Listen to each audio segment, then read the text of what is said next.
بسم الله الرحمن الرحيم ولقد نصركم الله ببدر وأنتم أذلة فاتقوا الله لعلكم تشكرون صدق الله العظيم۔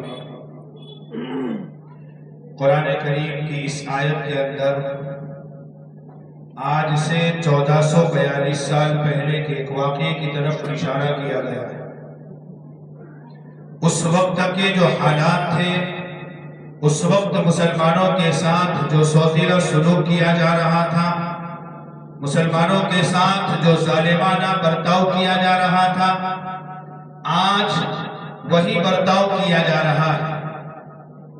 لیکن اس وقت مسلمانوں کا عمل کیا تھا؟ اس سے نمٹنے کے لیے مسلمانوں نے کیا عمل کیا تھا اور آج کا مسلمان کیا کر رہا ہے؟ 17 رمضان المبارک سن 2 ہجری کے اندر یہ بدر کا واقعہ پیش آیا۔ مسلمان بہت کم تعداد میں تھے، 313 کی تعداد تھی، 3 گنا زیادہ تھے دشمنوں کے پاس طاقت بھی تھی، سامان بھی تھے لڑنے کے لیے، جو اسلحہ ہتھیار ہوتے، سواریاں بھی تھی۔ مسلمانوں کے پاس کچھ نہیں تھا۔ روایتوں میں لکھا ہے کہ پہننے کے لیے چپل تک مسلمانوں کی جماعت کے پاس نہیں تھی۔ جو اچھی جگہ تھی، جہاں پانی میسر تھا، وہ پہلے سے دشمنوں نے اس جگہ پر قبضہ کر لیا تھا، اور دشمنوں کی فہرست کے اندر اس زمانے کے جو بڑے بڑے پہلوان تھے، جن کے بارے میں مشہور تھا کہ یہ اکیلا آدمی 100 لوگوں پر بھاری ہے، اور حقیقت میں وہ 100 لوگوں پر بھاری تھے۔ دشمنوں کی صف میں ایسے سپہ سالار موجود تھے، اور وہ یہ نیت، یہ عزم اور یہ ارادہ کر کے آئے تھے کہ آج نعوذ باللہ ہم جناب رسول اللہ صلی اللہ علیہ وسلم اور آپ کے جانثار رفقا، آپ کے جانثار صحابہ کی گردنوں کو الگ کریں گے اور ان کی کھوپڑیوں کے اندر شراب پئیں گے۔ یہ دشمنوں کا حوصلہ تھا، یہ دشمنوں کا جوش و ولولہ تھا۔ آج بھی عینی ہی یہی ہے، مسلمانوں کو دنیا سے ختم کرنے کی کوششیں کی جا رہی ہیں۔ مسلمانوں کے محلے میں آ کر نعرے لگائے جا رہے ہیں۔ کیا نعرے لگائے جا رہے ہیں آپ سب کو معلوم ہے، سوشل میڈیا کا زمانہ ہے۔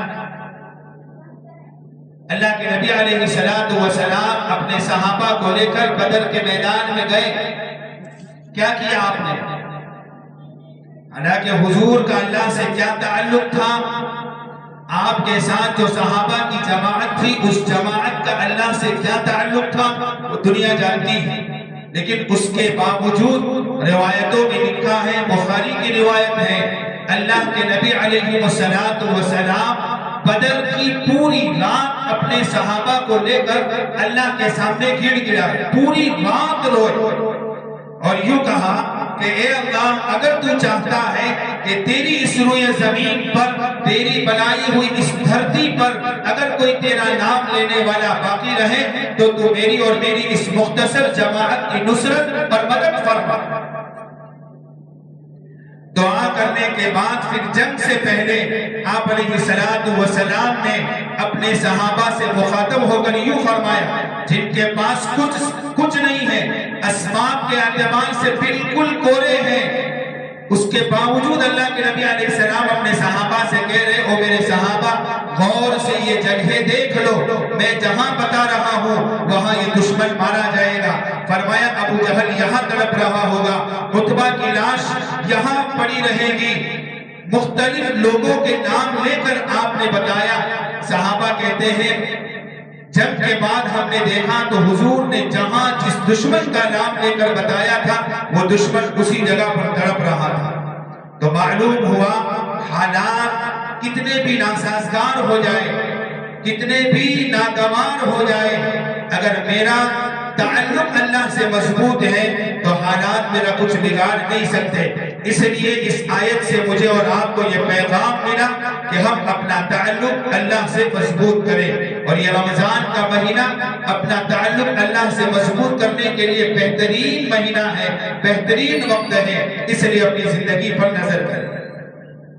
مسئلے کے تعلق سے عرض کر دو، عام طور پر لوگوں کو اس بات کا علم نہیں ہوتا کہ الٹی طے ہو جانے سے روزہ ٹوٹتا ہے یا نہیں ٹوٹتا۔